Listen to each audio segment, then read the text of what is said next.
Olá, meus queridos e queridas! Mais uma aula de gramática. Nessa aula a gente vai estudar a versão reduzida para as orações subordinadas substantivas. Como a gente viu, já discutiu um pouco na nossa interação lá na plataforma Zoom, a gente verificou que essas orações podem aparecer de maneiras diferentes, não é? Obedecendo a outros critérios. É isso que a gente vai observar na aula de hoje.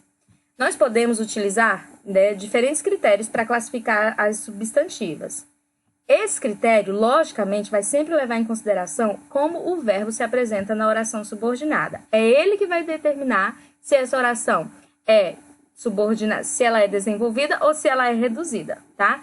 Porque se ele vier flexionado no indicativo, no subjuntivo ou no imperativo, obviamente ela vai ser desenvolvida, né? E aí vai se classificar nas conhecidas formas que nós já conhecemos, a subjetiva, objetiva direta, a objetiva indireta, a completiva nominal, a apositiva e a predicativa. Isso se os verbos vierem flexionados em um dos modos verbais, flexionados em tempo, modo, entenderam? Agora, se esse verbo da oração subordinada aparecer em uma das suas formas nominais, que são infinitivo, gerúndio ou particípio, aí a gente diz que a oração é reduzida.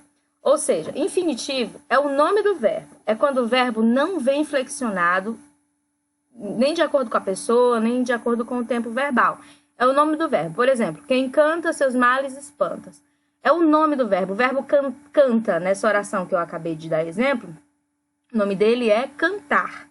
E espanta, o nome dele é espantar. Então, quando ele vem sem estar conjugado, flexionado, nem em tempo, nem em modo algum, ou se relacionando a nenhuma pessoa, dizemos que ele é no infinitivo, ou seja, ele vai sempre aparecer com o AR, ER ou IR no final, que são as conjugações a qual segue. No gerúndio, é como se fosse a ação verbal no tempo da fala, então é aquele presente contínuo, né? Então, assim, andando, correndo, fazendo, rindo, então sempre terminando com o NDO. E o particípio é aquela ação verbal concluída e acabada. Significa que a ação já foi totalmente concluída. Esses verbos flexionados no particípio sempre terminarão com ado ou ido. Partido, vendido, comprado, entenderam? Essas são as três formas nominais dos verbos: infinitivo, gerúndio e particípio. Se o verbo da oração subordinada vier em uma dessas formas nominais, dizemos que a oração é reduzida. Olha um exemplo aqui. O extraterrestre fala para o outro: desista, cara. As chances de alguma forma de vida ter se desenvolvido aí são nulas. O que a gente observa aqui? Que temos uma oração subordinada, não é?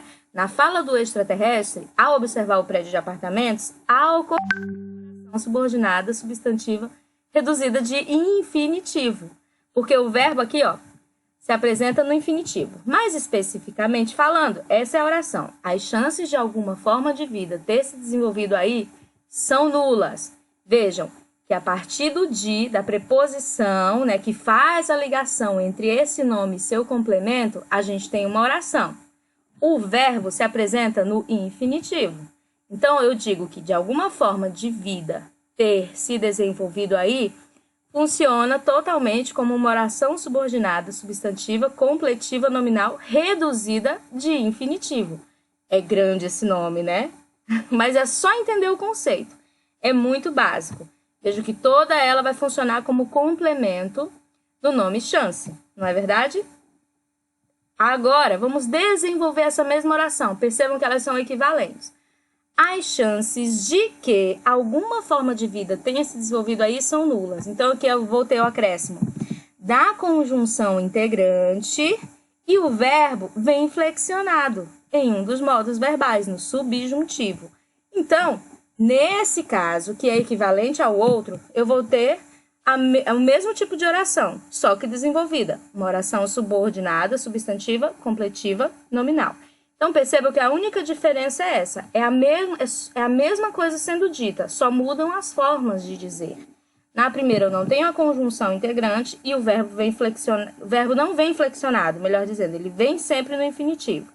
E na desenvolvida, eu vou ter a conjunção integrante e o verbo vem em um dos modos verbais.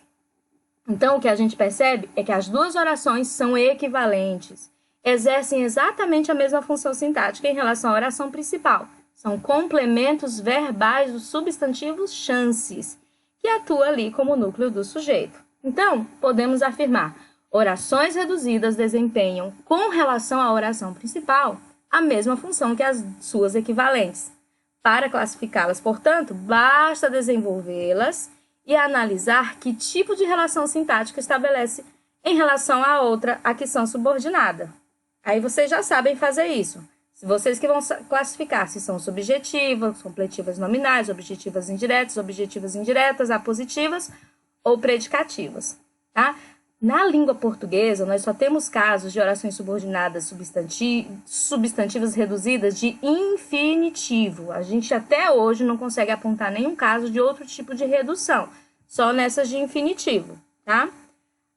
Por exemplo, aqui, convém descansar após o jogo. Descansar após o jogo funciona como sujeito do verbo convir. Então, vai ser uma oração subordinada, substantiva, subjetiva, reduzida de infinitivo, porque não aparece a conjunção integrante e o verbo vem no infinitivo. Essa oração corresponde a que se descanse após o jogo, ou seja, convém que se descanse após o jogo. O que eu fiz aqui? Desenvolvi a oração. Acrescentei o que e flexionei o verbo. Então, eu tenho uma oração subordinada, substantiva, subjetiva, aqui desenvolvida. Ok, meninos e meninas? Essa aula só foi para esclarecer, para deixar mais claro para vocês esses casos de redução. Para o caso de ter ficado alguma dúvida, lá no exercício. Essa é a referência dessa aula, que isso é necessário, né? Segundo a ABNT. E façam os exercícios, aquelas questões que ficaram mais complicadas por conta dessa lacuna que tinha ficado na última aula. Bons estudos e um forte abraço. Estou aqui à disposição para qualquer dúvida. Beijos!